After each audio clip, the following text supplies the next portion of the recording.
नमस्कार विद्यार्थी मित्रांनो, तुम्हा सर्वांचं पुन्हा एकदा स्वप्नील घाटोड सर एक्झिटिव्ह अकॅडमी या ऑनलाईन प्लॅटफॉर्मवर स्वागत आहे. तर मित्रांनो, मागच्या 3 प्रकरणामध्ये आपण बुद्धिमत्ता चाचणीबद्दल बरीचशी चर्चा केली. बरेचसे नवीन प्रश्न, नवीन संकल्पना कशा असतील, कसे प्रश्न सोडविता येईल याचा आपण विचार केलेला आहे. तर मित्रांनो, या 4थ्या प्रकरणाच्या माध्यमातून आता आपण एका नवीन उदाहरणाला दिशा देण्याचा प्रयत्न करू. तर हे प्रकरण कुठलं आहे?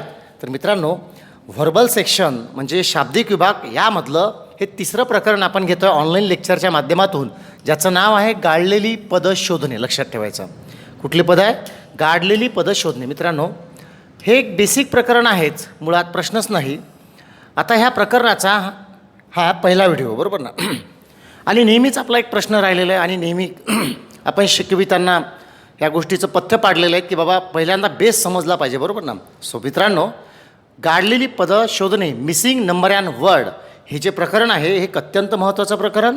साधारण बेसिक टू ॲडव्हान्स असा याचा प्रवास असेल आणि कुठल्याही क्लास 3 पासून अगदी MPSC, राज्यसेवा किंवा कंबाईन किंवा कुठल्याही परीक्षेला येणारं हे प्रकरण आहे. लक्षात घ्यायचं म्हणजे आहे ते शाब्दिक उदाहरणामधलं, म्हणजे शाब्दिक विभागामधलं, बरोबर ना, व्हर्बल सेक्शनमधलं, परंतु याचा समावेश बऱ्याचशा परीक्षेला आवर्जून होतो. लक्षात घ्यायचं. तर मित्रांनो, नेहमीप्रमाणे या लेक्चरच्या माध्यमातून सुद्धा आपण या प्रकरणाला नेमकं कसं डील करायचं, टॅकल कसं करायचं याच्यामधली प्रश्न, बरोबर ना, प्रश्न सोडवित असताना नेमकी प्रश्नांचे स्वरूप काय असतात याबद्दल आपण थोडी मोकळी चर्चा करूयात. पहिल्या व्हिडिओज आहे म्हणून, बरोबर ना. आणि दुसऱ्या व्हिडिओजमध्ये आपण म्हणजे साधारण ह्याच व्हिडिओच्या माध्यमातून आणि पहिल्याच व्हिडिओमध्ये आपण प्रश्नांनासुद्धा सुरुवात करणार आहे. कारण मागच्या 2-3 लेक्चरमध्ये आपण बेसिक कसं असतं याबद्दल चर्चा केली होती आणि तुम्हाला नेहमीच सांगितलेलं आहे की बाबा व्हर्बल सेक्शन हा फक्त नावानं वेगळा आहे आणि सगळ्या प्रकरणातली उदाहरणं सोडवित असताना डोक्यात एकच येतं, आला कसा, हा प्रश्न आला कसा, यामध्ये काय आलं असेल, गुणधर्म कुठला वापरला आहे, नियम कुठला वापरला आहे, बरोबर आहे. म्हणजे ओव्हरऑल पूर्ण ह्या सेक्शनमध्ये म्हणजे आपला जो काही व्हर्बल सेक्शन आहे ज्याच्यामध्ये आपण शाब्दिक विभाग त्याला म्हणतो रिझनिंगमधला, बरोबर ना, तर यामध्ये प्रकरणाची नावं बदललेली आहेत. जसं की अल्फाबेट टेस्ट आहे, वर्णमाला आहे, बरोबर ना. दुसरा आपण कोडिंग डिकोडिंग आहे, समजा मिसिंग नंबर अँड वर्ड आहेत हा आता, बरोबर ना. त्यानंतर सिरीज आहेत, लक्षात घ्यायचं. त्यानंतर सिरीज म्हणजे मालिका, बरोबर ना. त्यानंतर आपली कोडिंग डिकोडिंग नंतर त्याच्यामध्ये ऑडमॅन आउट आहेत जो आपण मागे पाहिलेला आहे, बरोबर ना. तर यासारखे जे काही विविध चॅप्टर आपण 6 आपण मेंटेन केलेली आहेत किंवा करणार आहोत ह्या पहिल्या विभागामध्ये, तर यामध्ये एकच सार निघतो की बाबा एकच लिंक दिसत आहे, फक्त नावानं बदललेलं आहे, बरोबर ना. प्रत्येक प्रकरणामधले प्रश्न सोडवित असताना डोक्यात एकच येतं, हा आलेला कसा आहे, बरोबर ना, हा आलेला कसा आहे. तर मित्रांनो, या सेक्शनमध्ये सुद्धा म्हणजे मिसिंग नंबर अँड वर्ड या प्रकरणामध्ये सुद्धा आपण असंच काही पाहणार आहेत. तर ह्या प्रकरणाची एक तात्विक बैठक काय आहेत, ओळख काय आहेत, हे आपण या ठिकाणी पाहतो आहेत. लक्षात घ्यायचं. बुद्धिमत्ता चाचणीमध्ये प्रत्येक लेक्चर टाकत असताना एकच निकष ठेवेल की प्रश्न कसा सोडवावा हे तुम्हाला चांगलं समजलं पाहिजे, यासाठी प्रयत्न असेल. उदाहरणं काही होमवर्क्समध्ये दिली जाईल, तुम्हाला लक्षात घ्यायचं. यामध्ये जवळपास 100 उदाहरणं आहेत या प्रकरणामध्ये सुद्धा. गणितामध्ये काय केलेलं आहे आपण ऑनलाईन लेक्चरच्या माध्यमातून की प्रत्येक प्रश्न आपण बोर्डवर समजून घेतला, जो 200 असतील, 100 असतील, 150 असतील तेवढे सुद्धा. बुद्धिमत्ता चाचणीच्या बाबतीत थोडंफार 10%, 5% हा भाग कमी असेल. लक्षात घ्यायचं. का बरं? कारण बुद्धिमत्ता चाचणीमध्ये तुम्हाला सराव करण्यासाठी तुमच्या बुद्धीलाही चालना भेटली पाहिजे, यासाठी काही प्रश्नही तुमच्या भरोश्यावर सोडले जातील. लक्षात घ्यायचं. का? कारण गणितामध्ये ठरलेलं आहे किंवा उदाहरण दिसलं की आपल्याला कसं सोडवायचं हे सांगताना आणि तुम्हाला करताना काही अडचण जात नाही. परंतु बुद्धिमत्ता चाचणी पेपरला काय येतं हे आपल्या कुणालाच माहीत नाही. लक्षात आलं ना. गणिताची प्रकरणं ठरली आहे, उदाहरणाची पॅटर्न बऱ्यापैकी ठरलेले असतात. लक्षात घ्यायचं. परंतु बुद्धिमत्ता चाचणीच्या बाबतीत जर बोलायचं झालं तर बुद्धिमत्ता चाचणीमधली प्रश्न ही टोटली ब्लाइंड स्वरूपाची असतात. लक्षात घ्यायचं. म्हणजे आंधळी असतात. का? कारण प्रकरणं नावानं आपण शिकतो, परंतु उद्या येणारी जी रचना आहे, उद्या येणारी जी प्रश्न आहे परीक्षेला, ती नेमकी कशाच कोणत्या टॉपिकवर येतील आणि शिकलेल्याच भागावर येतील का हे सांगता येत नाहीत. लक्षात आलं ना. सो फ्रेंड्स, आपण मिसिंग नंबर अँड वर्ड या प्रकरणाबद्दलचा हे पहिलं लेक्चर जे आहे यामध्ये फक्त प्रश्न कशी सोडवायची याबद्दलची सुरुवात करतो आहेत. तर काही बेसिक गोष्टी पहिल्यांदा आपण समजून घेऊ. लक्षात घ्यायचं. तर बेसिक गोष्टी काय आहेत? आता गाडलेली पदं शोधणे यामध्ये प्रश्नांचे स्वरूप कसे असतात लक्षात घ्यायचं. आता प्रश्नांचे स्वरूप म्हटलं की नेमकं याच्यामध्ये काय येतं, बरोबर ना. पहिला मुद्दा आपल्याला हा समजून घ्यायचा आहे. आता प्रश्नांच्या स्वरूपामध्ये काय असतं लक्षात घ्यायचं. यामध्ये अक्षरमालेचा वापर, बरोबर ना, यामध्ये अक्षरमाला याचा वापर केला जातो. यामध्ये संख्यांचा वापर केला जातो, लक्षात घ्यायचं. संख्यांचा वापर याच्यामध्ये होतो, लक्षात ठेवायचं मित्रांनो. संख्यांचा वापर, आता संख्यांचा वापर म्हटल्यानंतर तर सगळ्याच प्रकरणामध्ये येतो बऱ्यापैकी तो, बरोबर ना. म्हणजे मिसिंग नंबर अँड वर्ड असतील, सिरीज असतील, कोडिंग डिकोडिंग असतील, या ठिकाणी नंबर्स म्हणजे संख्या येतोच, बरोबर ना. परंतु मिसिंग नंबर अँड वर्ड हे कोणाकोणाला सोबत घेऊन तयार होतं याचा एक आपण लेखाजोखा या ठिकाणी पाहतो आहेत, बरोबर ना. तर साधारण अक्षरमाला म्हणजे या वर्णमालेवर जो आपण या ठिकाणी मांडलेले आहेत किंवा दिसतो आहेत इमेज, यावरची प्रश्न याच्यामध्ये असू शकतात. हे प्रश्नांचं स्वरूप आहेत. संख्यांचा वापर यामध्ये केला जातो. मग संख्यांचा वापर करत असताना याच्यामध्ये बऱ्याचदा काय काय येऊ शकतं, लक्षात घ्यायचं. सगळ्यात महत्त्वाचं याच्यामध्ये जी पदं आहेत, लक्षात घ्यायचं, जी पदं आहेत यामध्ये बऱ्याचदा वर्ग ही संकल्पना येऊ शकते, घन ही संकल्पना येऊ शकते, घात ही संकल्पना येऊ शकते, बरोबर ना. गुणाकार ही संकल्पना येऊ शकते, बेरीज ही संकल्पना येऊ शकते, वजाबाकी ही संकल्पना येऊ शकते आणि भागाकार ही सुद्धा संकल्पना येऊ शकते. म्हणजे गणिताच्या सर्व कॅल्क्युलेशनचे जे काही आधारस्तंभ आहेत, बेरीज, वजाबाकी, गुणाकार, भागाकार, हे काही आपले पिल्लर्स असतात 4, यावर आधारित असणाऱ्या संकल्पना त्यामध्ये मिसिंग नंबर अँड वर्डमध्ये असू शकतं. आता हे कसं ते आपण उदाहरणाच्या माध्यमातून चेक करणार, बरोबर ना. म्हणजे बेरजांची संकल्पना टाकली असेल तर मग ते आपल्याला व्हेरीफाय करायचे आहे. भागाकारातून एखादं पद तयार झालं असेल मग तशा पद्धतीचे पुढची आपल्याला मालिका तयार करायची असते, बरोबर ना. ओव्हरऑल चॅप्टरमध्ये आपल्याला एक जाणवणार की शेवटी आपण एकच प्रश्न, जो आधीपासून बुद्धिमत्ता चाचणीच्या संदर्भात मी तुम्हाला नेहमी सांगितलेलं आहे की प्रश्नाला विचारा तू कसा आला, हा नेहमीच डोक्यात ठेवायचा. बुद्धिमत्ता चाचणी कसा सुटतो तुम्हाला नेहमीच सांगितलं. तुम्ही त्या प्रश्नाला विचारा, बाबा तू कसा आला रे, बाबा कसा आला, तू कसा आला, तू कसा आला. आता तू कसा आला म्हणजेच काय, हे कसा आला, काय आहे तुझ्यामध्ये लपलेलं, हे जेव्हा आपण शोधतो तेव्हा त्याच्यामधले आपल्याला नियम सापडतात, बरोबर आहे. काय सापडतात, नियम सापडतात. कोणत्या निकषाला धरून तो प्रश्न विचारला गेलेला आहे हे आपल्याला सापडतं त्या माध्यमातून, बरोबर ना.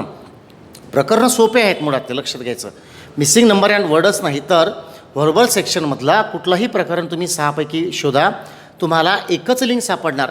हे जे नेहमी मी बोललेलं आहोत हे प्रत्येक व्हिडिओजमध्ये तुम्हाला जाणवेलच. खऱ्या अर्थाने मेंटल ॲबिलिटी हा जो सेक्शन आहे पुढचा, हा थोडासा टफ आणि कठीण जातो आणि त्यामध्ये शिकण्यासारखे अनेक नियम आहेत, अनेक गुणधर्म आहेत आणि अभ्यासासारख्या खूप साऱ्या गोष्टी आहे, बरोबर ना. तर मित्रांनो, मिसिंग नंबर अँड वर्ड हे जे आपलं आत्ताचे जे प्रकरण आहेत यामध्ये या सगळ्या गोष्टीचे निकष आपल्याला तपासायचे असतात. प्रश्नांचे स्वरूप जे आहेत हे म्हणजे वर्गाची संकल्पना संख्यांच्या माध्यमातून प्रेझेंट झाली असतं, घनाची संकल्पना प्रेझेंट झाली असू शकते, संख्यांचे घात त्यामध्ये प्रेझेंट झाले असू शकतात. म्हणजे पहिला घात आहे, दुसरा घात आहे, तिसरा घात आहे, याप्रमाणे, बरोबर ना. आणि गणिताची मदत या ठिकाणी नक्कीच होते, हे आपल्याला विसरून चालणार नाही, बरोबर आहे. तर बेरजा, वजाबाक्या, गुणाकार, भागाकार हे तर आवर्जून याच्यामध्ये असणारच आहे. कारण संख्या म्हणजे साधारण थोडंसं पुढचं जर घेतो म्हटलं, बघा आता इथे नंबर्स दिलेले आहेत, ओके. हा आता पहिलाच क्वेश्चन आपला या ठिकाणी आलेला आहे. याच्यामध्ये कुठली क्रिया लपलेली आहे, म्हणजे बेरीज, वजाबाकी, गुणाकार, भागाकार यामधल्या कुठल्या तरी क्रियेतून याची निर्मिती झालेली आहे, हे आपल्याला ओळखायचं आहे, बरोबर ना. तर अशा पद्धतीचे जे प्रश्न असतात हे सोडविण्यासाठी आपल्याला गणितीय चिन्हांचा सुद्धा आधार घ्यावा लागतो. तर इन्फॉर्मेशनसुद्धा आपल्याला त्याची असली पाहिजे, बरोबर ना. त्यासाठी तुम्हाला मागच्याच वेळेस सांगितलं होतं मी, काही बेसिक वर्क तुमचं असलं पाहिजे. साधारण पाढेपाठ असले पाहिजे, वर्गपाठ असले पाहिजे, घनपाठ असले पाहिजे, घातांक पाठ असले पाहिजे, बरोबर ना. आणि बऱ्यापैकी गणिताची ओळख तुम्हाला या ठिकाणी असणं गरजेचे आहे. तर मित्रांनो, मिसिंग नंबर अँड वर्ड हे प्रकरण अत्यंत सोपं आहे. याबद्दलची बेसिक इन्फॉर्मेशन घेता घेताच आपण उदाहरणाला सुद्धा हात लावणार आहे. तर हे झालं प्रश्नांचं या पद्धतीचं स्वरूप असतं, बरोबर ना. आता नियम जे आहेत, साधारण नियम असे ठरले आहेत का याच्यामध्ये, नाही, नियम ठरले नाहीत, नियम ठरलेले नाहीत, हे आपण लक्षात ठेवायचं. आता नियम म्हणजे काय, बऱ्याच वेळा पोरांना वाटतं की सर याच्यामध्ये फिक्स लॉजिक आहेत का, कुठलं याच्यामध्ये फिक्स नियम आहेत का, फिक्स ट्रिक आहेत का. नाही, फक्त आपल्याला प्रकरण शिकायचं आहे. या माध्यमातून याचे प्रश्न विचारले जातात, अशा स्वरूपाचे ते असतात, हे आपल्याला लक्षात घ्यायचं आहे. प्रश्न ठरलेले नसतात म्हणून नियमही ठरलेले नाहीत, कारण हे सुद्धा ब्लाइंड क्वेश्चन असतात. कधी तू गुणाकाराची संकल्पना विचारेल, कधी भागाकाराची संकल्पना विचारेल, कधी बेरजा वजाबाक्याच्या माध्यमातून भागाकार इनपुट केला असेल, हे काही सांगता येत नाही, बरोबर ना. म्हणजे ज्या ठिकाणी फिक्स नाही त्या ठिकाणी नियम तरी तयार होतील का, नाही. परंतु नियम काय आलेला आहे प्रश्नामध्ये हे आपल्याला शोधायचं असतं, लक्षात आलं का. नियम शोधायचा आहे. जसं की आता पहिला प्रश्न आहे, या ठिकाणी क्वेश्चन मार्क आपल्याला दिसतोय इथे, म्हणजे हा जो क्वेश्चन मार्क आहे हा कसा आला हे आपल्याला शोधायचं आहे. म्हणजे कुठला तरी नियम याच्यामध्ये लपलेला आहे तो आपल्याला शोधायचा. तसे वेगवेगळे प्रश्न आपण चेक करणार, बरोबर आहे. म्हणजे नियम ठरला का, नाही. तर या ठिकाणी दुसरा भाग असा आहे की तुम्हाला प्रश्नांचे स्वरूप जे आहेत हे तर सांगितलंच तुम्हाला, दुसरं नियम ठरलेलं नाहीत. नंतर आहे भौमितीय आकृत्यांची ओळख. आता भौमितीय आकृत्यांची ओळख तुम्हाला असणं गरजेचे आहे. भौमितीय आकृत्यांची ओळख ही तुम्हाला असणं गरजेचे आहे. त्रिकोण असतं, त्याच्यामध्ये चौकोनांचा वापर केला जातो, बरोबर ना. म्हणजे साधारण ह्या छोट्या मोठ्या गोष्टी ज्या आहेत ह्या आपल्याला प्रश्न सोडवित असताना लागतात, या ठिकाणी लक्षात घ्यायचं, बरोबर आहे. याच्यामध्ये दुसरा भाग असा आहे मॅट्रिक्स. त्याला आपण सारणी असं म्हणू शकतो. मॅट्रिक्स म्हणजे संख्यांची मॅट्रिक्स असतील, त्याच्यामध्ये मॅट्रिक्सचा अर्थ आपण या ठिकाणी काय घेऊ, सारणीचा चौकट, बरोबर ना. चौकट म्हणजे बॉक्स दिले असतील, त्याच्यामध्ये उभ्या आडव्या रेषा दिल्या असतील, बरोबर ना. मग त्या टाईपमध्ये सारणीच्या माध्यमातून मग ते घन, वर्ग, घात, बेरजा, वजाबाक्या, गुणाकार, भागाकार, अक्षरमाला अशा विविध संकल्पनांना घेऊन प्रश्न तयार केले जातात आणि विचारले जातात. त्याचा आपल्याला शोध घेणं असतं, बरोबर ना, की बाबा कसा आला हा, बरोबर आहे. परत तोच मुद्दा येतो, कसा आला. मग याचे प्रश्न सोडवित असताना नियम कुठला लपलेला आहे, ह्या सगळ्या गोष्टी या ठिकाणी पाहिल्या जातात. म्हणून सारणी, त्याला आपण मॅट्रिक्स असं म्हणतो. हे सुद्धा या ठिकाणी अतिशय महत्त्वाचा भाग येतो, लक्षात घ्यायचा. तर मित्रांनो, हे जे सुरुवातीला आपण जे काही मुद्दे लिहित आहोत हे फिक्स असतं का नाही, परंतु एक 99% जो ओव्हरऑल एक सार निघालेला असतो अभ्यासाच्या माध्यमातून, तो आपण या ठिकाणी फक्त पाहतो आहे की बाबा अशा पद्धतीनं ही माहिती आपल्याला या ठिकाणी ठेवणं गरजेचे आहे, तरच हे प्रश्न सुटतात. तर आपण आता खऱ्या अर्थानं पुढच्या प्रश्नाला म्हणजे पहिल्यापासून आपण जायला हरकत नाही, ठीक आहेत ना. तर तुमच्याकडे जे नोट्स असतील, क्वेश्चन बँक आपण टाकलेले आहेत ॲपवर, बरोबर ना. तर त्या क्वेश्चन बँकच्या मदतीनं तुम्हाला सगळं चेक करायचं आहे आणि ती तुमच्या हातात असली पाहिजे. हा पहिला जो व्हिडिओ आहे, लक्षात घ्यायचं. परत एकदा गाळलेली पदं शोधणे आपण हे शिकतो आहोत. या व्हिडिओच्या माध्यमातून जे काही आपण पाहतो आहे यामध्ये जे तुम्हाला ॲपवर नोट्स टाकलेले आहे PDF, त्यामधला चॅप्टरचा सिक्वेन्स मुद्दाम चेंज केलेला आहे. सोपे चॅप्टर आधी घेतो आहेत आपण, लक्षात घ्या. तर आता पहिल्या प्रश्नाकडे जाऊयात. हे जे दिसत आहेत ना, याची गरज पडेल तर आपण घेणार आहे, पटलं ना. एकदम सोपे सोपे नियम असतात. परत तोच प्रश्न आहे आपला नेहमीचा, तू कसा आला, हे आपल्याला प्रश्नाला विचारायचं आहे आणि आपला प्रश्न सोडवायचा आहे आपल्याला, ठीक आहेत ना. चला तर एका खास पार्टकडे आपण जातो आहेत, तर चेक करू आपण, ठीक आहे. चला बघा काय आलं असेल. 192, 16 आणि 24 आलेलं आहे, बरोबर आहे. इथे 135, 15 आणि 18 आलेलं आहेत. इथे 126 आणि इथे क्वेश्चन मार्क आलेला आहेत आणि इथे 14 आलेलं आहे. ओके. सो फ्रेंड्स, या ठिकाणी आपल्याला हे चेक करायचं आहे. मग आणि जनरली याचे बेसिक रूल काय असतात, बेसिक टेस्ट वापरायच्याच असतात, लक्षात घ्यायचं. बेसिक ज्या टेस्ट आहेत ना त्या यूज करायच्याच असतात. म्हणजे आपल्याला जरी या ठिकाणी फिक्स नियम माहीत नाही, पण तरी एक आधार असतो की पहिला ट्रॅक हाच वापरला पाहिजे, पहिलं आपल्या डोक्यात हे आलं पाहिजे, तर ते लक्षात घ्यायचं. मग त्यापैकी कुठलं, तर जिथे क्वेश्चन मार्क दिसतो आहेत ना अशा लाईनमधले म्हणजे अशा पंक्तीतले संख्या शोधायच्या. जसं 16 आहे, इथे 15 आहे आणि क्वेश्चन मार्क आहे. म्हणजे कुठंतरी इथे क्वेश्चन मार्क आहेत आणि वरती खाली 2 संख्या आहे, खाली 2 संख्या आहे, खाली 2 संख्या, वरती एक सेपरेट संख्या दिली. याचा अर्थ ह्या दोघांच्या निर्मितीतून तिसरी घडली असा त्याचा अर्थ या ठिकाणी 80-90% असू शकतो. म्हणून आपण त्याच्या मागं लागलं पाहिजे. बाबा कसा आला तू, हा क्वेश्चन मार्क शोधण्यासाठी हे पदं कसे तयार झाले, दिलेले पदं आहेत हे कसे तयार झाले हे आपल्याला शोधायचे आहे. तर बघा जे पहिलं आहेत, आता इथे 16 आणि 24 दिलेले आहेत. तर मित्रांनो, इथे 16 गुणिले 24 म्हणजे खालच्या दोघांचा गुणाकार आणि भागेला 2 केलं तर काय तर बघा 12, 24 आणि 16 गुणिले 12 म्हणजे किती होतात, 192. म्हणजे मित्रांनो या ठिकाणी काय केलेलं आहे, दोघांचा गुणाकार भागेला किती 2. आपण परत चेक करू या ठिकाणी असंच घडलं का. तर बघा इथे 15 गुणिले 18 भागेला 2, 9, 18, 15, 9, 135. बघा इथे 135 आलेला आहे. म्हणजे हा नियम आपल्याला सापडला, अशा पद्धतीने सुटू शकतो. तिसरं पण बघूयात आपण, मग होईल का. आता मग कसं करायचं, आपल्याला गणिताच्या बेसिक टेस्ट माहीत असल्या पाहिजे, कॅल्क्युलेशन सोडविता आलं पाहिजे, तसं सोपं जातं, बरोबर आहे. म्हणजे दोघांचा गुणाकार व्हायला पाहिजे. म्हणजे क्वेश्चन मार्क म्हणजे x घेतो आपण, गुणेला घेतला 14 आणि भागेला 2 आणि वरती 126 आहे, तर ते 126 असे आले असतील. ज्याला कॅल्क्युलेशन जमत नाही, डायरेक्ट जजमेंट नाही येत की बाबा मग 126 आहे, मग त्यालाच 14नं भागलं वगैरे, 2नं भागलं वगैरे, असं डोक्यात न घेता मग आपल्याला प्रश्न कठीण जायला नको, त्यासाठी मांडा. आपण कसं मांडलं होतं इथे 15 गुणिले 18 खालचा भागेला 2. तसंच इथली संख्या माहीत नाही म्हणजे त्या दोघांचा गुणाकार दाखवा, भागेला 2 म्हणजेच काय वरची संख्या 126, बरोबर ना. हे कशी आली त्याला तेच विचारायचं, तू कसा आला, तो सांगतोच आपल्याला बघा कसा आला. तर म्हणजे याचा अर्थ 7 14, बरोबर ना. म्हणजे x = 126 भागेला किती, हे 7, 7 1 7, 5 उरले 7 8 56. म्हणजे मित्रांनो तुमचं उत्तर किती आलेलं आहे 18, जे की आपल्याला इथे दिलेलं आहे. म्हणजे आपल्या या प्रश्नाचं उत्तर आहे तुमचं 18. तर मित्रांनो हा पहिला प्रश्न सुटलेला आहे. मला थोडं तुम्हाला, कारण हे व्हाईट इमेज असल्यामुळे इथे तुम्हाला चांगलं दिसतं की नाही दिसत, मला एकदा कॅमेरा चेक करू द्या, म्हणजे आपल्याला पुढं जायला बरं होईल. कारण हा पहिला प्रश्न आपण सोडवलेला आहे या ठिकाणी. चला, मला असं वाटतं मी थोडंसं ब्राईटनेस कमी केलेलं आहे, कारण माझा चेहरा चांगला दिसणं हे गरजेचं नाही त्या ठिकाणी. ठीक आहेत ना. चला, तुम्हाला प्रश्न चांगला दिसतो आहे हे या ठिकाणी काही अडचण दिसत नाही तुम्हाला. चला आपण पुढं जाऊ शकतो. ठीक आहे. चला तर आपण कंटिन्यू करू आता पुढचा प्रश्न. ओके, दुसरा लावा लॉजिक काय असेल, कसा आला असेल, बरोबर ना. काय म्हणतो प्रश्न, कुठून शोधायचं, काय माध्यम असेल त्याचं, बरोबर आहे. लागा कामाला. कसं असेल बघा आता. काय आलं 4 5 10 8 9 36 6 8 24 7 क्वेश्चन मार्क 42. कसा आला विचारा त्याला. तू कसा आला त्याला विचारायचं. तो सांगतो मी असं आलो, बरोबर ना. अरे बाबा, बुद्धिमत्ता चाचणी येतं, ठरलं आहेत का गणितासारखं नाही. त्याच्यामध्ये त्याला प्रश्न करायचा, कसा आला. कसा आला म्हणजे काय, हा कसा आला असेल, हा कसा आला असेल, दिलेले पदं कसे आले असतील, आणि एकदम मजेशीर भाग असतो हा मुळातच, बरोबर ना. तर बघा आता थोडंसं माझा शिकवण्याचा अनुभव असल्यामुळं साहजिकच आहे माझ्या डोक्यात लवकर येणार ती संकल्पना कुठली आहे, बरोबर ना. म्हणजे तुम्हाला असं वाटू नये की एवढा लवकर सुटतो का. बऱ्याचदा याच्यामध्ये वेळसुद्धा जातो. तो तुम्ही असो की मी असो, लक्षात घ्यायचं. बऱ्याचदा वेळ निघून जातो त्याच्यामध्ये, लक्षात ठेवायचं. कारण साहजिकच आहेत की प्रश्नांचे आकडे फिक्स आहेत का नाही हे ठरलं नसतं. येणारी संकल्पना कुठली टाकली आहे त्याच्यामध्ये हे आपल्याला माहीत नसतं. म्हणूनच तर आपल्याला चांगली मेहनत घ्यायची आहे. म्हणजे प्रश्न तयार होताना त्यांनी कुठला गुणधर्म त्याच्यामध्ये टाकला हे आपल्याला व्हेरीफाय करायचं आहे तिसरा व्यक्ती म्हणून. कारण आपल्याला तर माहीत नसतं, तेव्हा हे थोडंसं कठीणही जाऊ शकतं, कधी कधी सोपंही जाऊ शकतं. हे आपल्याला आपल्या प्रश्नांवर डिपेंड असतं, बरोबर ना. तर बघा मग काय असेल याच्यामध्ये आपण शोधू. आता साधी गोष्ट आहेत मित्रांनो, ह्या 10 आहेत आणि एकमेकांचे फॅमिलियर नंबर्स आलेले बघा. ह्या 10ला 5नं भाग जातो, म्हणजे 10ला 5नं भागलं तर 5 दोन्ही 10 म्हणजे 2 आलं, आणि 2ला गुणलं त्या संख्येला तर इथे 4 आले, बरोबर आहे. म्हणजे हे आपण या ठिकाणी घेऊ शकतो बघा, म्हणजे दुप्पट केलेली आहे, बरोबर ना. सेम असंच लॉजिक इथे होतं का बघू आपण. 9 1 9 9 चौक 36 आणि 4 गुणेला 2 बरोबर किती 8 हे आपल्याला भेटलं. म्हणजे सिम्पल लॉजिक आहेत, बरोबर ना. सेम तिसऱ्या याच्यात असंच घडतं का बघू.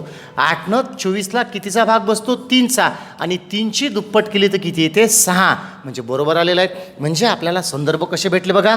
4 10 आणि हे 5 जे होते हे पहिल्या वर्तुळामध्ये लक्षात ठेवायचं. नियम कसे तयार होतात हे नियम लक्षात ठेवायचे बरं. म्हणजे इथल्या संख्येनं ह्या 10ला भागलं म्हणजे 2चा, आणि आलेल्या भागाकाराला 2नंच गुणायचं म्हणजे त्याची डबल करायची, म्हणजे तुम्हाला ह्या कोपऱ्यातली संख्या भेटते 4, बरोबर आहे. असं इथे घडलेलं आहे. मग आता तिथे कसं करायचं. तिथे 42 आहेत तर टेन्शन घ्यायचं कारण नाही, ऑलरेडी ही विषम संख्या आहे.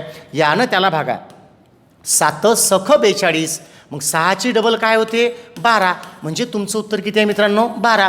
म्हणजे मग तुम्हाला आता बरंच वेळ तुम्हाला असं पण वाटायला लागतं की सर ह्या कोपऱ्यातली संख्या होती ना मग अशी डबल आलेली, तुम्ही तर आता डबल आलेली संख्या खालची घेतली. मी तुम्हाला आधी सांगितलं रिझनिंगमध्ये असं काही नसतं, पटलं ना. हे चक्र आहेत एक प्रकारचं. जरी ही संकल्पना अशा पद्धतीनं जागेनुसार दिसत नसेल तरी जागा बदलली असेल, कारण ही विषम आहेत ना, मग विषम आहे तर त्यानं त्याला भागावं लागेल. कारण जर आपण बघा आता 12 जर ऑप्शन आहे तर 12ने याला भाग जातो का नाही, तर त्याच्यामुळंच बघा आता दुसरं 6 आणि 7 42 होते, मग 7ची दुप्पट 14 पाहिजे होती ते. म्हणून आपला प्रश्न बरोबर बसतो का हे सुद्धा आपल्याला चेक करणं गरजेचं असतं. सो फ्रेंड्स, या ठिकाणी तुमच्या या प्रश्नाचं उत्तर काय आहे तर याचं उत्तर आहे 12. हा होता आपला आजच्या लेक्चरमधला दुसरा प्रश्न. आपण पुढच्या उदाहरणाकडे जाऊयात. चला बघा काय असेल लॉजिक. एकदम सोपे प्रश्न आहे, पटलं ना. आजच्या व्हिडिओजमधले हे प्रश्न एकदम सोपं आहे. आपण शोधतो आहे मिसिंग नंबर अँड वर्ड. येणारी तलाठी, पोलीस भरती, जे काही आपले जेवढेही एक्झाम असतील ह्या अशा परीक्षेला याची भरभरून तुम्हाला मदत होईल. नक्कीच हे प्रकरण तुमच्या उपयोगी पडेल. चला पुढं पाहू आपण काय म्हटलेलं असेल. आता बघा ना 3 9 27 होते, 21ला 3 भाग जातो, म्हणजे फॅमिलियर नंबर्स असतात हे तुम्हाला मगाशी सांगितलं, बरोबर ना. तर शोधू आपण काय असेल लॉजिक. तर बघा आता बघा काय होतं या ठिकाणी. 3 7 21 केले तर 7 7 आणि 9चं काही कनेक्शन सापडत नाही. मग काय असेल बाबा याच्यामध्ये. तर बघा याच्यामध्ये काय केलं यांनी, ह्या 7ने ह्या 21ला भाग दिला. त्यांनी ह्या 7ने 21ला भाग दिला तर तो भागाकार येतो 3. क्लिअर झालं. किती येतो 3. 7 त्रिक 21 आणि ह्या 3ने ह्या मधल्या 3ला गुणायचं म्हणजे 3 त्रिक येतं 9. झाला मुद्दा क्लिअर. सेम बघा असंच होतं का. यस. ह्या 5ने ह्या 10ला भागलं, 5 दोन्ही 10 म्हणजे किती आलं 2, आणि ह्या 2ने ह्या आतमधल्या 7ला गुणलं तर 7 दोन्ही किती झाले 14. सापडला नियम आपल्याला. चला तो अप्लाय करू आपण. कसं होईल, 3नं ह्या 9ला लक्षात घ्यायचं, ह्या 3ने 9ला जसं इथं केलं तसंच भागलं तर 3 त्रिक 9 झाले. मग इथे 18 येण्यासाठी 3ला कितीनं गुणायचं तर 3 किती 18, 3 सख 18, म्हणजे मित्रांनो आपलं उत्तर किती असेल 6, जे की आपल्याला दिलेलं आहे या ठिकाणी. म्हणजे तुमच्या या प्रश्नाचं उत्तर आहे 6. हा होता आपला 3ऱ्या नंबरचा प्रश्न. अशा पद्धतीनं आपल्याला एक एक प्रश्न समजून घ्यायचा आहे. प्रश्न सोपे आहेत, फक्त आपल्याला त्यामधलं माध्यम सापडलं पाहिजे की याची सुरुवात कशी आहे, हा कसा आला असेल हे त्यालाच विचारायचं. तू कसा आला सांग मला, बरोबर ना. तू नियम सांगतो आपल्याला लक्षात घ्यायचं. चला आपण चौथा प्रश्न सोडूया, ठीक आहेत ना. चला बघा काय म्हटलं असेल, एकदम सोपे सोपे प्रश्न आहेत बघा पहिल्या याच्यामध्येच. चला काय म्हटलं आहेत लॉजिक बघा याच्यामध्ये. हां, आता क्रॉस यांनी मल्टिप्लिकेशन केलेलं आहे बघा कसं. हा सेंट्रल पॉईंटमध्ये इथं 56 दिलेलं आहे, बरोबर ना. काय दिलेलं आहे 56. आता ह्या 56चं लॉजिक काय असेल तर बघा नीट तुम्हाला लक्षात येईल. 28 गुणेला 2 56 आहे, म्हणजे याच्याशी संबंध आहे. 28 गुणेला 2 56. तसाच 14 गुणेला 4 56. मग 7 किती 56, 7 8 56, म्हणजे 7 गुणेला 8 56. तसंच 28 गुणेला 2 56. तसंच 4 14 56.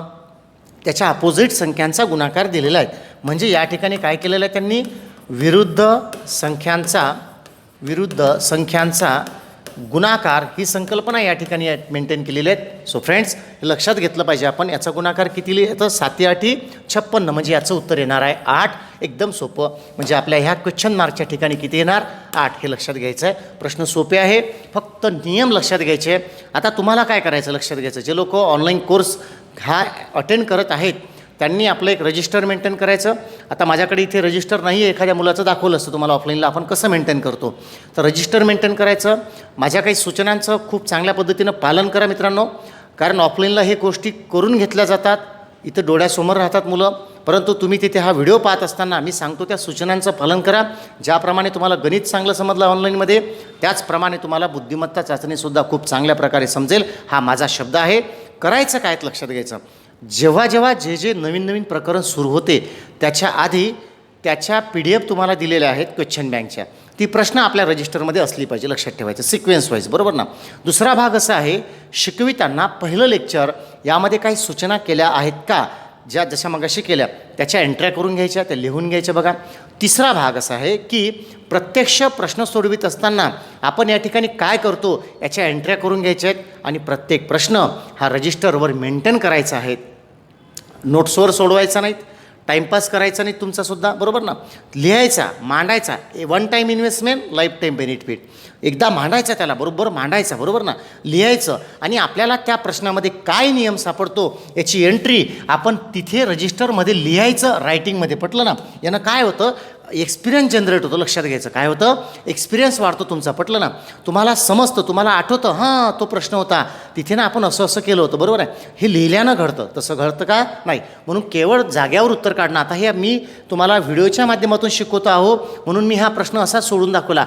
तुम्हाला नियम जो सापडलेला असेल तर नियम लिहून घ्यायचा. जसं नियम कुठला होता इथे, विरुद्ध संख्यांचा गुणाकार आहे, हा नियम तुम्हाला सापडलेला आहे. असे पॉईंट्स जे आहेत इंटरनल, हे तुमच्या रजिस्टरमध्ये तुम्हाला मेंटेन करायचे आहे. यानं काय होतं, आपल्याला IQ वाढतो आपला रिझनिंगबद्दलचं. लक्षात घ्यायचं. यानं प्रश्न सोडवण्याचं आकलन वाढतं. अचानक एखादा प्रश्न समोर आला पेपरला, सुटत नसेल तर तोही सुटून जातो. का, कारण एक्सपिरियन्स जनरेट होतो ना. हे लक्षात घेतलं पाहिजे. ओके, तर हा होता आपला 4थ्या नंबरचा प्रश्न. आपण पुढे जाऊ, ठीक आहेत ना. 5व्या नंबरचा प्रश्न बघा. असे वेगवेगळे प्रश्न आपण सोडवतो, ठीक आहे. एकदा मला परत चेक करू द्या तुमची क्लिअरिटी, कारण व्हाईट इमेज आली की थोडंसं अडचण जातं. बऱ्याचदा पोरं सांगतात की सर ॲपवर कोर्स दिसत नाही, बरोबर, ठीक आहेत ना. चला, तर हे जे व्हाईट इमेज आहेत ना, त्याच्यामुळे तो बऱ्याचदा रिफ्लेक्शन मारतं आणि दिसत नसतं. त्याच्यामुळे थोडंसं वारंवार चेक करणं गरजेचं आहे, ठीक आहे. चला, तर पुढं जाऊ आता 5व्या प्रश्नाकडे. बघा, सोप्याकडून कठीणाकडे आपला प्रवासच राहिलेला आहे आधीपासून. काय म्हटलं याच्यामध्ये बघा, सोडू याला आपण शोधूयात, नियम शोधू, ठीक आहेत ना. मग आता बोललो ना, त्याला मी अप्लाय करून दाखवतो की बाबा मला प्रश्न समजला, मग कसा मांडायचा. रजिस्टरवर मेंटेन केला, शोधूयात. आता इथे काय झालेलं आहे, आता चेक करू आपण, वेगवेगळ्या गोष्टी चेक करू. काय झालं असेल, कसा आला.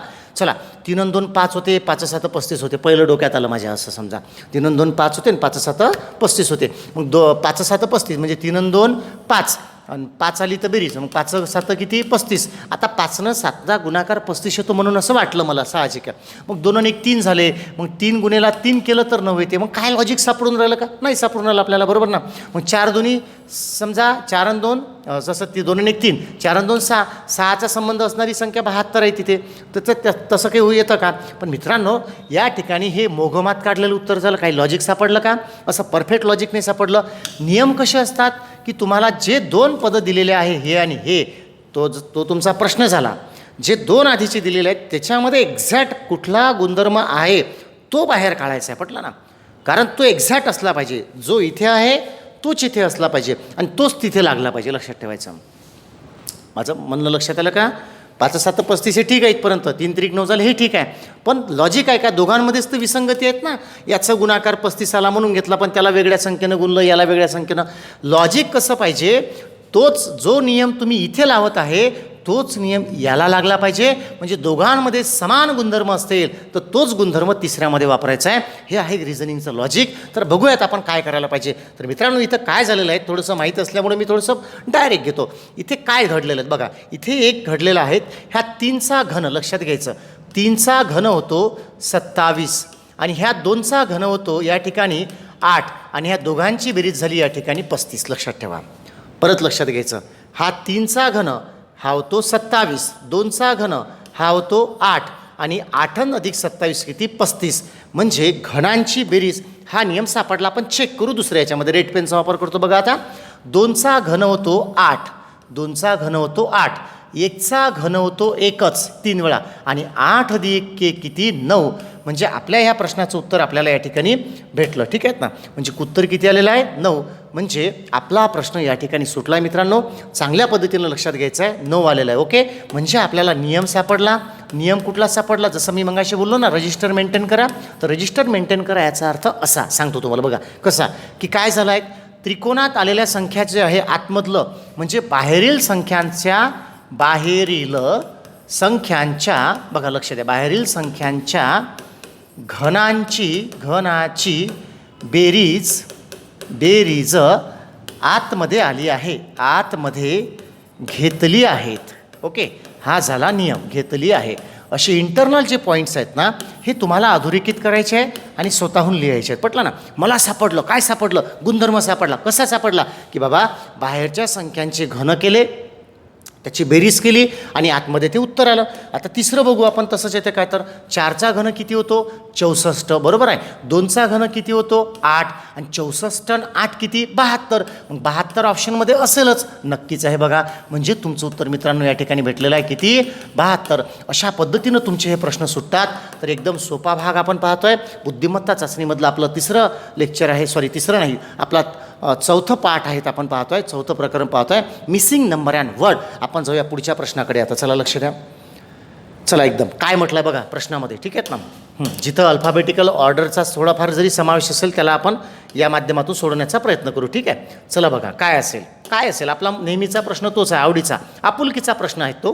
काय असेल? तू कसा आला? नेहमी प्रश्नाला आपुलकीचा प्रश्न विचारायचा. कुठला? नेहमी आपुलकीचा प्रश्न. कसा आहे तू कसा आला? बरोबर ना. तुझ्यामध्ये कुठला गुणधर्म आहेत? आपल्याला नियम सापडतात त्याने, बरोबर आहे. तोच माझा आपुलकीचा प्रश्न. कसा आला? काय आला? याच्यामध्ये काय लपलेलं आहे याचा मी शोध घेणार, म्हणजे मला प्रश्न सुटतील, बरोबर आहे. पहिल्यांदा ऑब्झर्व करायचं आहे अक्षरांना. आता अक्षरांना का ऑब्झर्व करायचं? कारण मित्रांनो, ओव्हरऑल डायग्राममध्ये ह्या बॉक्समध्ये यालाच तर सारणी असं म्हणतात. मगाशी तुम्हाला सांगितलं ना मी, यालाच तर सारणी असं म्हणतात. ह्या सारणीमध्ये आडव्या लेनमध्ये म्हणजे आडव्या रांगेमध्ये बघा ABC आलेलं आहेत. इथे सुद्धा बघा ABC अर्थात सी हवा, हे क्लिअर आहे. कारण ABC म्हणजे पहिला नियम सापडला आपल्याला कुठला, की आडव्या रांगेमध्ये ABC असायला हवे. हा पहिला नियम सापडला, असायला हवे. मग सर मागं पुढं चालतील का? हो चालतील. का? कारण ह्या ओव्हरऑल डायग्राममध्ये दुसरं अक्षर आलं का? नाही. ABC असायला हवे, कन्फर्म आहे. कारण खालच्यामध्ये ABC आहे, कुठं ना कुठं मागं पुढं इथे सुद्धा आहे, म्हणजे इथं C असायला पाहिजे.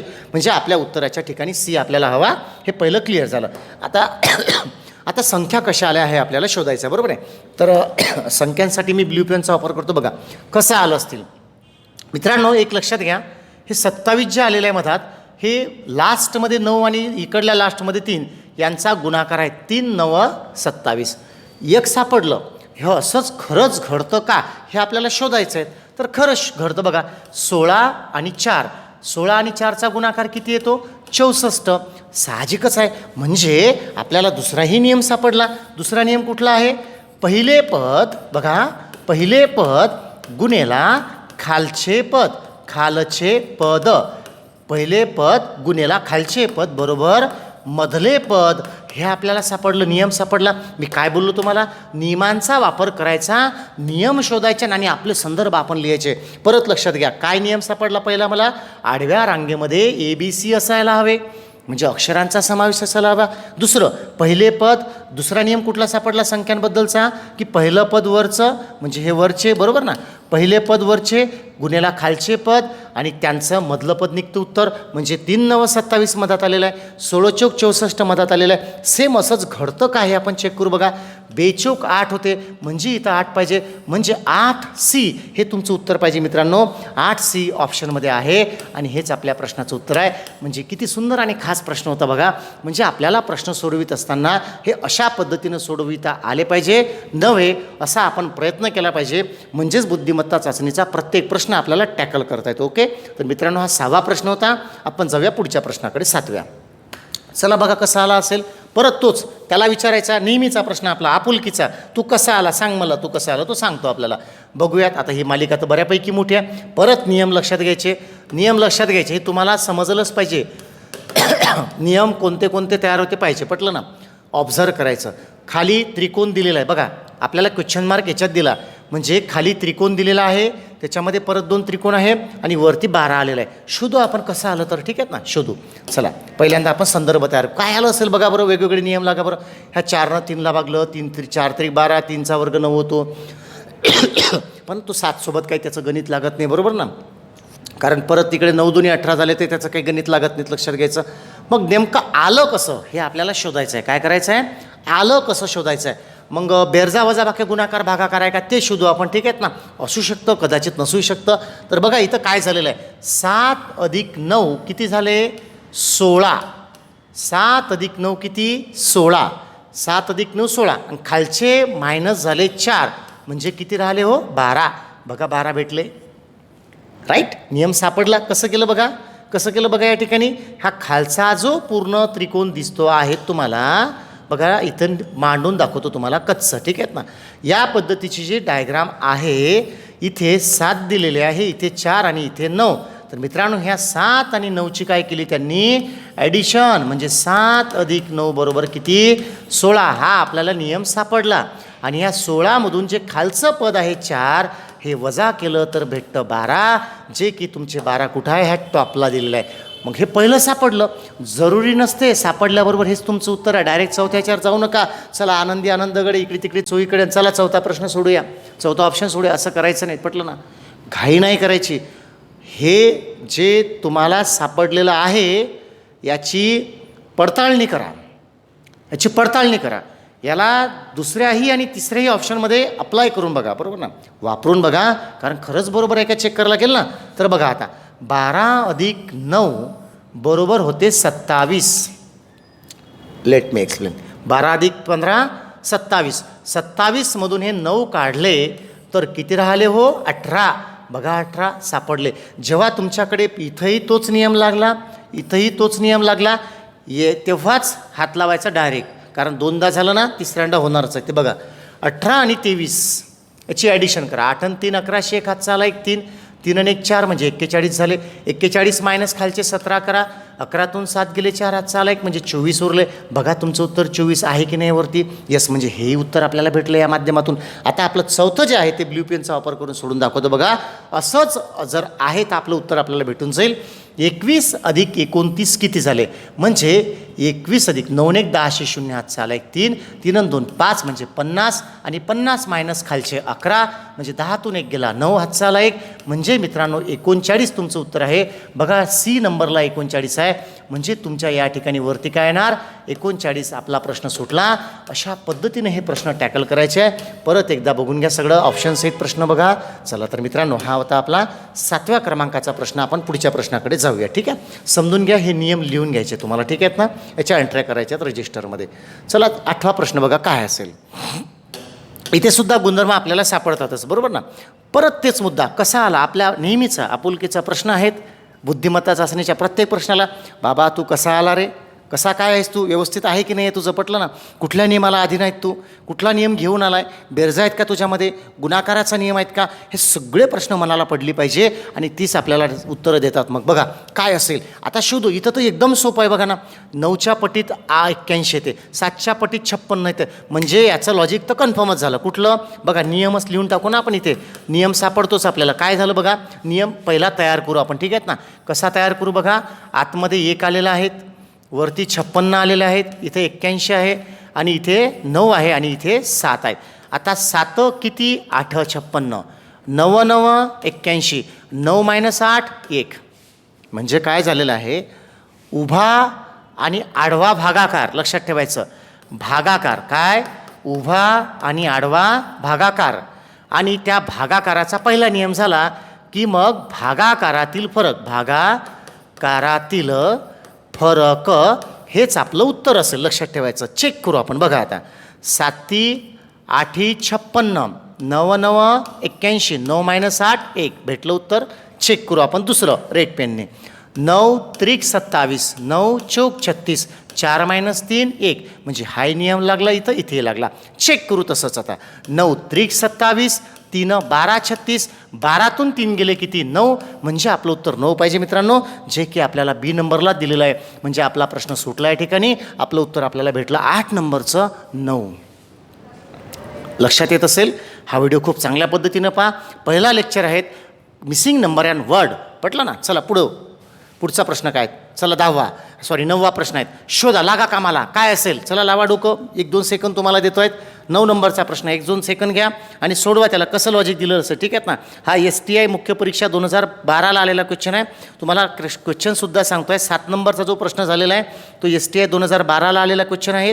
त्यानंतर 8 नंबरचा जो क्वेश्चन याच्या आधी आपण सोडवला, टॅक्स असिस्टंट 2015ला आलेला क्वेश्चन आहे.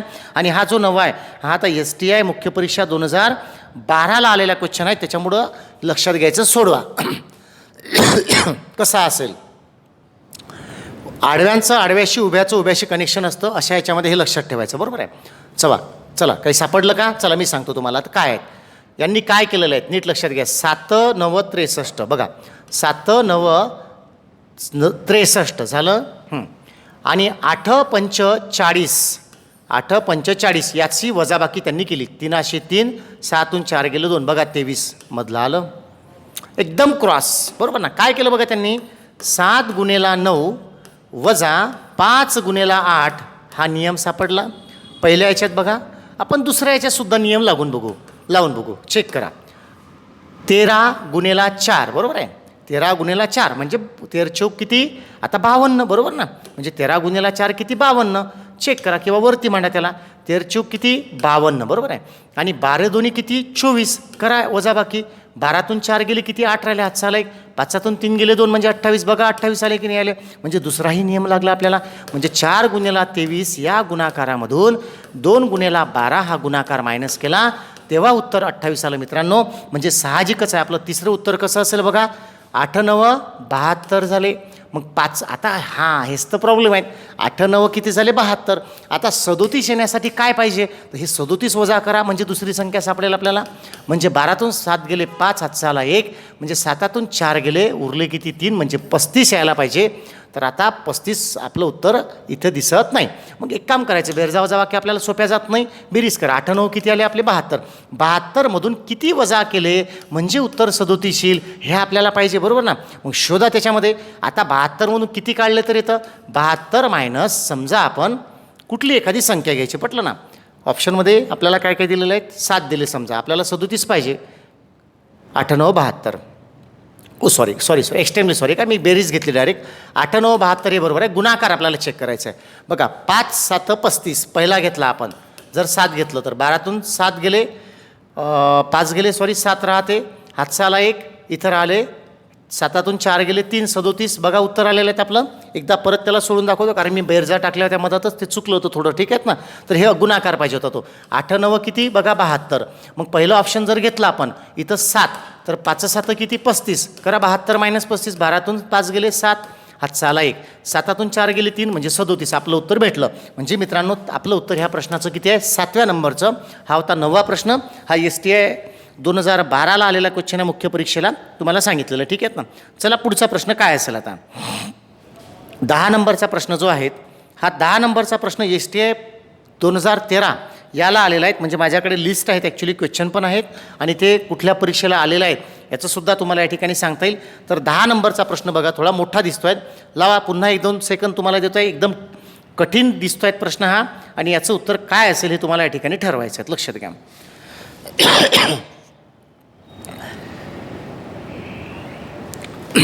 काय असेल शोधा. एकदम 10 कठीण नाही आहेत, फक्त आपल्याला लॉजिक मोठे मोठे दिसत आहेत त्याच्यामध्ये. सांगा काय असेल. तर मित्रांनो याच्यामध्ये घुमून फिरून तुम्हाला उत्तर सापडणार नाही कदाचित सापडलं असतील काही लोकांना. तर काय केलेलं आहे त्यांनी लक्षात घ्यायचं. नियम सांगतो तुम्हाला काय केलेलं आहे. नियम ॲक्च्युली माहीत आहेत म्हणून सांगतो आहे, थोडं डायरेक्ट म्हटलं ना. पूर्ण बाहेरच्या संख्यांची ॲडिशन करायची. लक्षात घ्यायचं हे जे बाहेरचे दिसत आहेत ना ह्या पूर्ण बाहेरच्या संख्यांची ॲडिशन करायची. म्हणजे 21 + 7 + 26 + 16 भागेला 2 करायचं आणि मग बघा पुढं मजा कशी येते. काय केलं मी पूर्ण ॲडिशन करायची. करून घेऊ पहिल्यांदा, ठीक आहेत ना. म्हणजे 6 6 12 12 6 6 12 12 7 19 19 आणि 21 0 हातचे आले 2 2 आणि 1 3 3 आणि 2 5 5 + 2 7 आणि भागेला 2 म्हणजे उत्तर आलं इथे 35. आपल्याला 34 पाहिजे. -1 करायचं म्हणजे 34. म्हणजे नियम कुठला आहे बघा लक्षात घ्यायचं. पूर्ण बेरीज बाहेरील बेरीज भागेला 2 लक्षात ठेवायचं आणि -1 हा नियम लक्षात घ्यायचा. चेक करू आपण बघा. ह्या सगळ्यांची बेरीज करायची आहे बाहेरची, ठीक आहेत ना. करूयात आपण बेरीज करू बघा. इथून सुरुवात करतो 15पासनं. 5 + 8 13 13 + 4 17 17 + 7 34 4 हातचे आले 24 4 हातचे आले 3 3 आणि 1 4 4 आणि 2 6 6 आणि 1 7 7 आणि 2 9 9 झाले. याला भागेला करायचं 2 बेचौक 8 1 उरला 2 7 14 परत 1 मायनस म्हणजे आले इथे 46. एक तर माझी बेरीज चुकली इथे परत थोडंसं रफमध्ये घेतो आहेत बघा. इथे काय केलेलं आहे आपण दुसरा नियम 14 ओके 27 15 आणि 28 काहीतरी गडबड झाली त्याच्यामुळं पुन्हा इथं मांडलं बघा. 8 + 5 13 13 आणि 7 ओके. हां मग अशी असं झालं होतं 8 आणि 5 13 हां इकडनं नव्हतं गेलं तुम्ही, ठीक आहे ना. काय अडचण नाही, तसं काही फरक नाही पडत. 8 आणि 5 13 लक्षात घ्यायचं. 13 + 7 20 20 आणि 4 24 4 हातचे आले 2 2 आणि 1 3 आणि 2 5 5 आणि 1 6 6 आणि 2 किती 8 म्हणजे 84 भागाला किती 2 म्हणजे बेचौक 8 बेदुनी 4 42 आणि 42 - 1 किती 41 म्हणजे तुमचं उत्तर भेटलं या ठिकाणी किती 41 बघा. मधलं उत्तर आलं आहे. म्हणजे परत या ठिकाणी सुद्धा काय झालं बाहेरच्या सर्व अंकांची बेरीज झाली भागेला 2 झालं आणि -1 झाला. हा नियम सापडला आपल्याला, ठीक आहेत ना. थोडी मध्यंतरी बेरीज चुकली त्याबद्दल सॉरी. काय परत करावी लागली आपल्याला ती, त्याच्यामध्ये आपले सेकंद गेले. पण आता तिसरं जे पद आहेत आपल्याला ते कसं सोडवता येईल बघा. चेक करू हाच नियम सापडते का. तर बघा आता सिंपल आहे. बाहेरच्या सर्व अंकांची बेरीज म्हणजे 119 मोठा अंक 91 घेतला, हा 140 घेतला बघा आणि वरचे 90 घेतले बघा. बेरीज करून सगळ्यांची 9 1 10 0 हातचा आला 1 9 1 10 4 14 14 + 9 लक्षात ठेवायचं 23 23 आणि 1 24 4 हातचे आले 2 2 + 1 3 3 आणि 1 4 म्हणजे 440 लक्षात ठेवायचं. 440 भागेला 2 करा. बेदोनी 4 बेदोनी 4 0 -1 म्हणजे किती 9 हातचा आला 1 म्हणजे 1 म्हणजे 219 तुमचं उत्तर दिसत आहे या ठिकाणी. 219 उत्तर आपल्याकडे दिलेलं आहे सी म्हणजे 219 भेटलं मित्रांनो. हा सुद्धा PYQ आहे, MPSCने विचारलेला प्रश्न आहे. तर मित्रांनो या ठिकाणीचे प्रश्न आपण पाहिलेले आहेत आत्तापर्यंत. इथे मी थांबतो आहेत कारण हे पहिलंच लेक्चर आहे. याच्यामध्ये आपण पूर्ण बेसिक इन्फॉर्मेशन घेतली आणि ह्या 10व्या उदाहरणापर्यंतचा आपला प्रवास झालेला आहे. सो फ्रेंड्स इथे मी थांबतो आहेत, आपली रजा घेतो आहेत. आपल्या एक्झिटो अकॅडमीचा स्वप्नील घाटोड सर एक्झिटो अकॅडमी या ॲपवर जाऊन ऑनलाईन कोर्स आत्ताच चेक करा. बुद्धिमत्ता चाचणी मॅथ रिझनिंगचे दोन्ही ऑनलाईन कोर्स आपल्या एक्झिटो अकॅडमीच्या ॲपवर अवेलेबल आहे. आपल्या प्रत्येक मित्राला ह्या कोर्सबद्दल माहिती द्या. ज्या गोष्टी अमरावतीला ऑफलाईनला शिकवल्या जातात तशाच्या तशा आपण ऑनलाईन कोर्सच्या माध्यमातून पोरांना प्राप्त झाल्या पाहिजे यासाठी आपण प्रयत्न करतो आहेत. आणि महाराष्ट्रातला सगळ्यात बेसिक कोर्स हा एक्झिटिव्ह अकॅडमीचा आहेत, कारण यामध्ये थिअरी पण आपण प्रोव्हाइड करतो आहेत, नोट्स पण टाकलेले आहेत आणि भरपूर प्रश्नांचा सराव आपण या ठिकाणी करतो आहे मित्रांनो. आणि प्रत्येक लेक्चर हे सखोलच आहे, असं नाही कुठलं एखादं लेक्चर घेतलं बाकीचे तुम्ही करा असं नाही. प्रत्येक चॅप्टरचे नाही कमीत तर रिझनिंगच्या बाबतीत तर आपण 5-6 लेक्चर तर एका चॅप्टरचे असतील, व्हिडिओज असतील.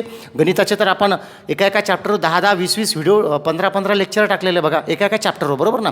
सो मित्रांनो, आपला ऑनलाईन कोर्स हा अगदी बेसिक टू ॲडव्हान्स आहे. त्याच्यामुळं आपल्या मित्रांना नक्की याची माहिती द्या आणि तुम्हीसुद्धा ह्या कोर्सचा फायदा घ्या. चला तर मित्रांनो, ह्या मिसिंग नंबर अँड वर्ड या चॅप्टरमधला हा पहिलं लेक्चर होतं. भेटूयात आपण पुढच्या लेक्चरमध्ये, पुढच्या व्हिडिओजमध्ये नवीन उदाहरणासोबत. तोपर्यंत धन्यवाद. थँक्यू.